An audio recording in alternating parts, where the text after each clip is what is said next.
खुश आमदीद दोस्तों। कोलिक या मरोड़ रोज़ाना एक ही वक्त पे बच्चे का तसलसल से रोना है जिसे कोशिश के बावजूद चुप करवाना मुश्किल हो। ये अमूमन शाम 6 से आधी रात तक होता है और 1 से 3 माह की उम्र के बच्चों में ज़्यादा होता है। कुछ बच्चों में 6 माह की उम्र तक होता है। रोने का दौरानिया 3 घंटे तक हो सकता है, जो 3 महीने की उम्र में सबसे ज़्यादा होता है और इसके बाद कम होता जाता है।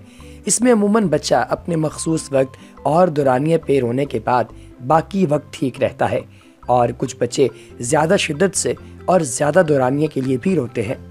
2 से 5 माह की उम्र के दौरान करीबन हर 5वां बच्चा इसका शिकार होता है। ऐसा रोना जिसमें चुप करवाना मुश्किल हो, अक्सर चीखना और जिससे बच्चे का पेट गैस के साथ फूल जाता हो, ये कोलिक की वजह से हो सकता है। ये दिन रात में किसी भी वक्त हो सकता है, लेकिन अमूमन शाम के वक्त ज़्यादा देखा गया है। मेडिकल साइंस में कोलिक की ख़त्मी वजह नहीं मालूम, लेकिन कोलिक वाले बच्चे को चुप करवाने और खेलने, खुराक की तब्दीली, माँ के दूध पीने वाले बच्चों की माँ के खुराक में तब्दीली से फ़ायदा होता है। अगर आपका बच्चा इसी तरह रोता है और आपको लगता है कि उसे कोलिक है, तो सबसे पहले बच्चों के स्पेशलिस्ट डॉक्टर को मुआयना करवा कर ये तसल्ली कर लें कि आया ये कोलिक ही है और कोई ऐसी ख़तरनाक चीज़ तो नहीं जिसका फौरी तौर पर इलाज नागुज़ीर है। माँ का दूध पीने वाले बच्चों की माँओं को चाहिए कि अपनी खुराक में कॉफ़ी, प्याज, बंद गोभी, मछली, दूध और दूध से बनी अशिया, लहसुन, मूंगफली, खट्टी चीज़ें, चॉकलेट, धनिया और पुदीना वगैरह कम कर दें।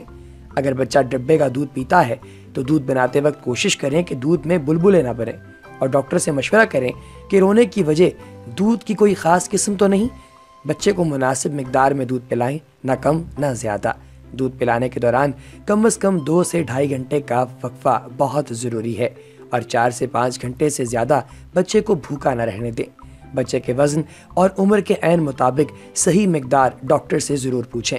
रोते बच्चे को लेकर हल्की चहलकदमी करने से, बहुत ही आहिस्तगी से झूला देने से अक्सर बच्चे चुप कर जाते हैं। पंगूड़े या बिस्तर पर लिटाकर बच्चे से बातें करें या कोई ऐसी चीज़ जिसकी आवाज़ हो, जैसे वॉशिंग मशीन या रेडियो, वो एक फासले पर चला दें। इससे भी बच्चे चुप कर जाते हैं। कुछ बच्चे चूसनी से भी चुप कर जाते हैं।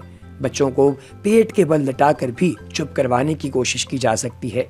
कुछ इलाकों में बच्चों को एक ख़ास तरीके से कंबल या चादर में लपेटा जाता है, जिसे स्वाडल भी कहते हैं। इससे भी कुछ बच्चों को आफाका होता है। इसके बारे में मज़ीद आप अपने डॉक्टर से पूछ सकते हैं।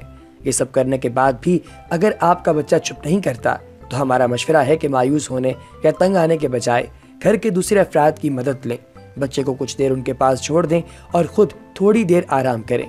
आराम के बाद ताज़ा दम होकर दोबारा अपने बच्चे को संभालें। इससे अगली वीडियो में बच्चों के रोने की वजूहात और चुप करवाने पे मज़ीद गुफ्तगू की गई है। अगली वीडियो ज़रूर देखिएगा। हमारा पेज और चैनल अपने अहबाब के साथ शेयर करें, चैनल को सब्सक्राइब करें और बेल आइकन पर क्लिक करके आने वाली इन्फॉर्मेटिव वीडियोज़ की अपडेट्स को ऑन कर लीजिए। मन जानिब आपका अपना बच्चों का डॉक्टर।